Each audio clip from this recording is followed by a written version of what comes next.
Well, greetings everybody.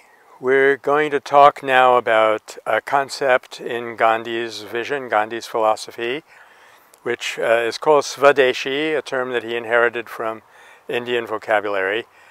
And as usual, if you don't mind, I'm going to start off by etymology, by looking at the word, because that's my training.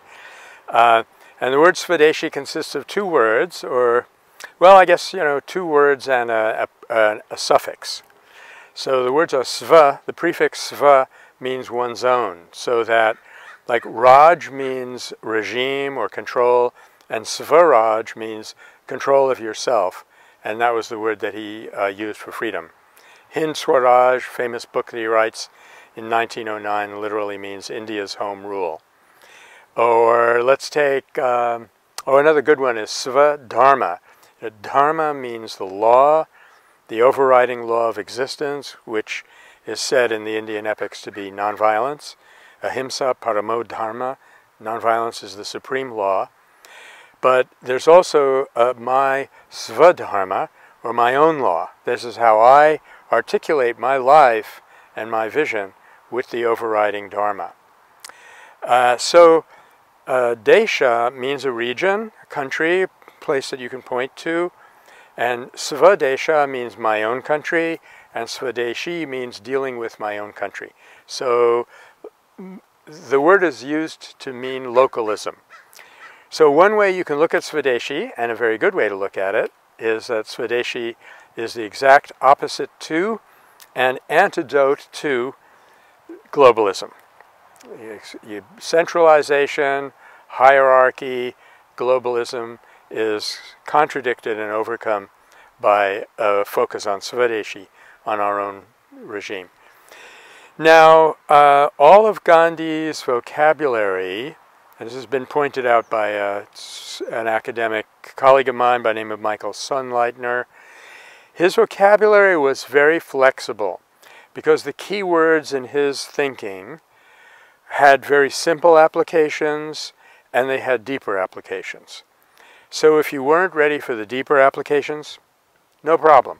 Buy in at the simple level.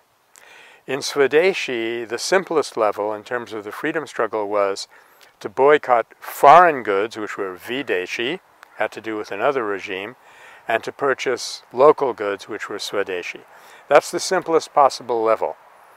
But if you had an eye and an ear for philosophy or wanted to get deeper into the thing and make not just a political adjustment but a whole worldview shift, the word had different implications, which I'm going to try to share with you right now. I want to start by backing up a little bit and looking at something that was said by Martin Luther King. Lots of people understand that King was a charismatic leader. He was incredibly courageous. He imported Gandhi's discovery of nonviolent resistance against oppression from India to the United States. And incidentally, he did that more systematically than we may realize. He had studied Gandhi. Many Gandhian satyagrahis came over here.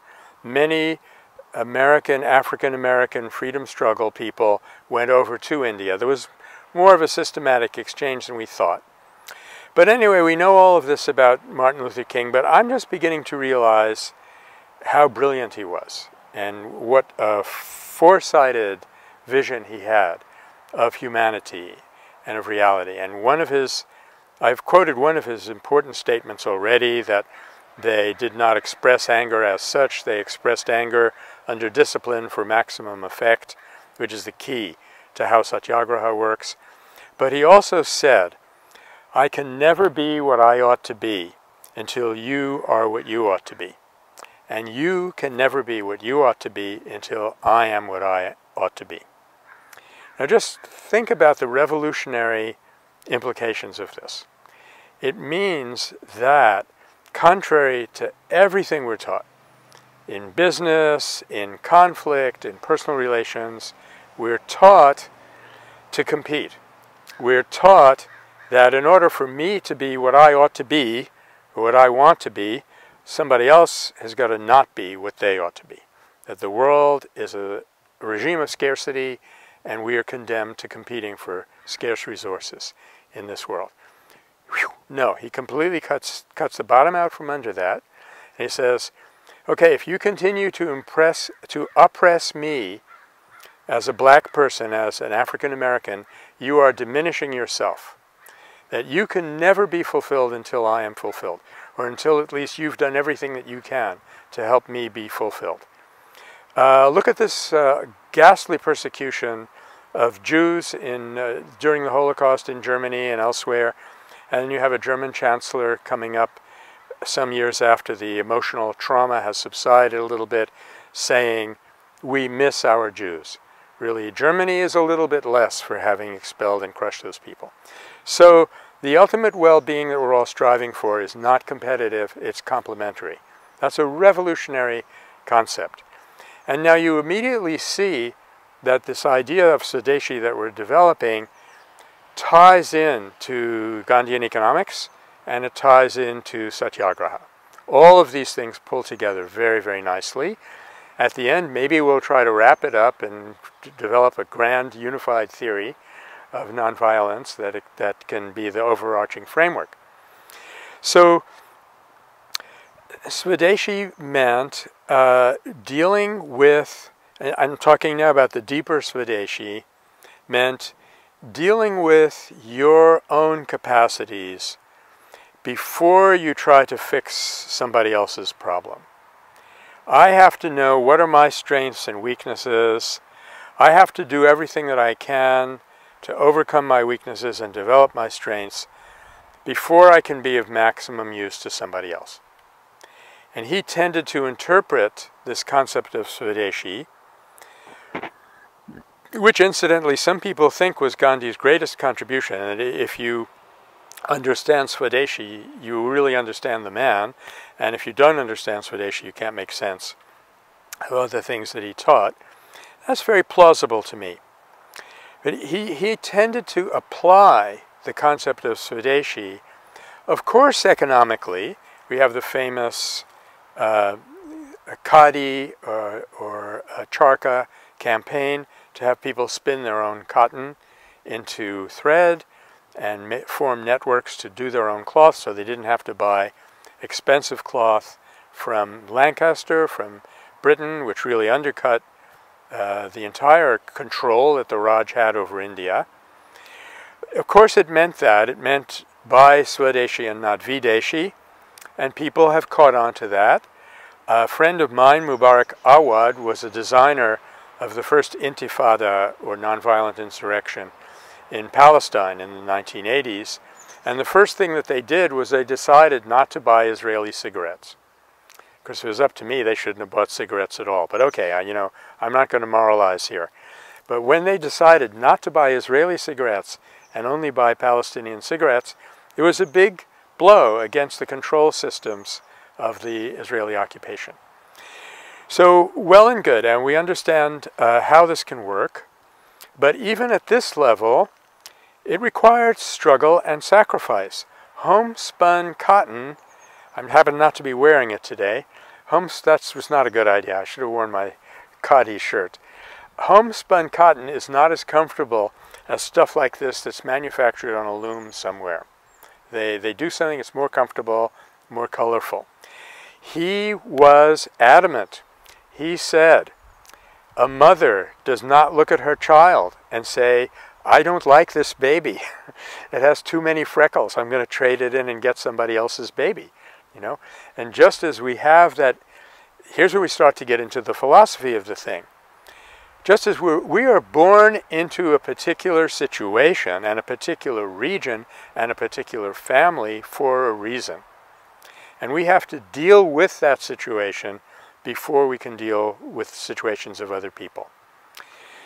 So I started off by saying that he tended to interpret Svadeshi, though he felt passionately about the economic Svadeshi, he was almost more concerned with Svadeshi in terms of service.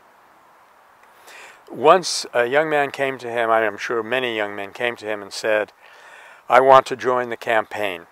And he said, that's nice. You can always use more volunteers, kind of like the Metta Center here. You want to join my campaign? Where are you from? The fellow mentioned a village.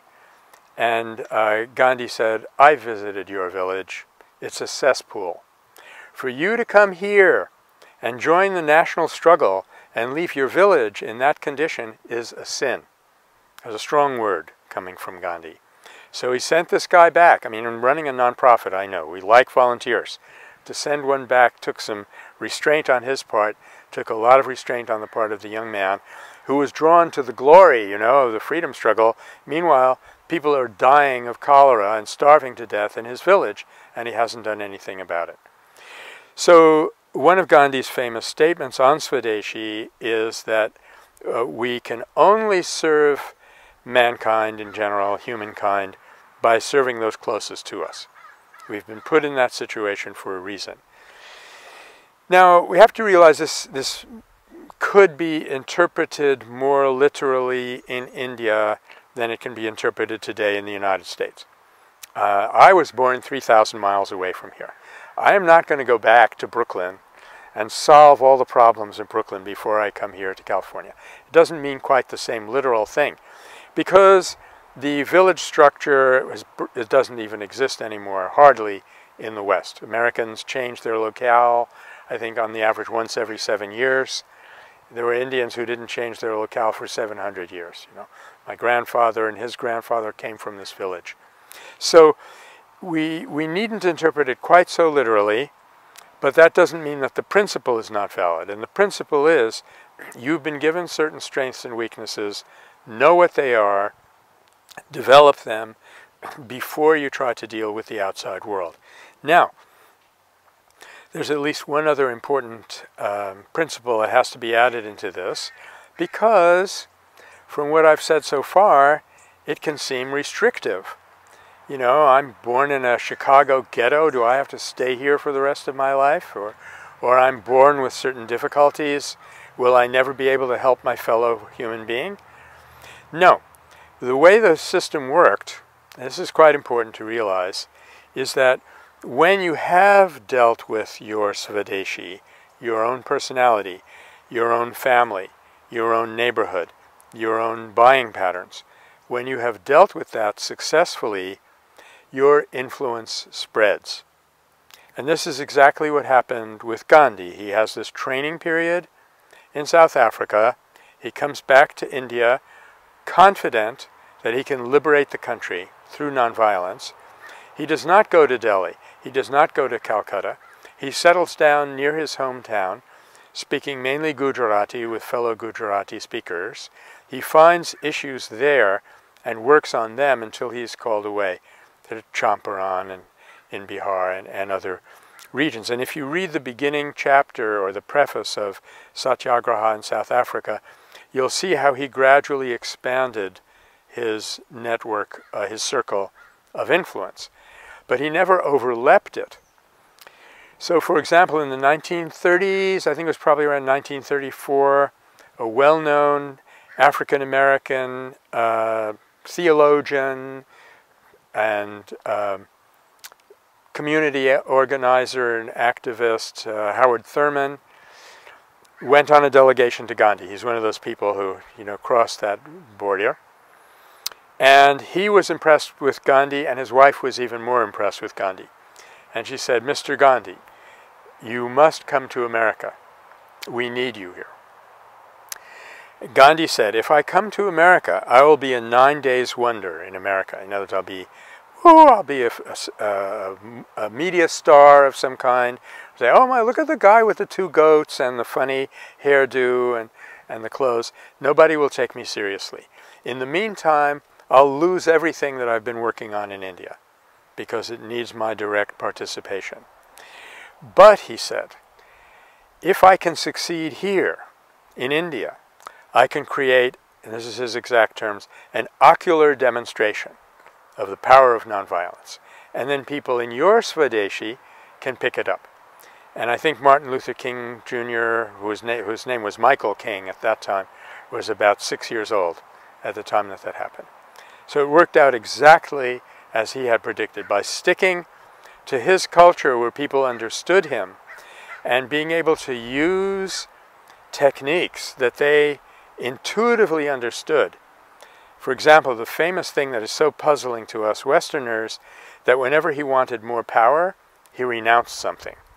That is so cockeyed. We did not teach this in the business school at the University of California. So you want more, grab more. But for example, in the summer of 1906, in July, he takes these two terrific vows. He renounces two tremendous things that most of us cling to for dear life. The next thing you know, he has that opportunity in September to launch Satyagraha. So he knew that Indians would intuitively understand what he was up to.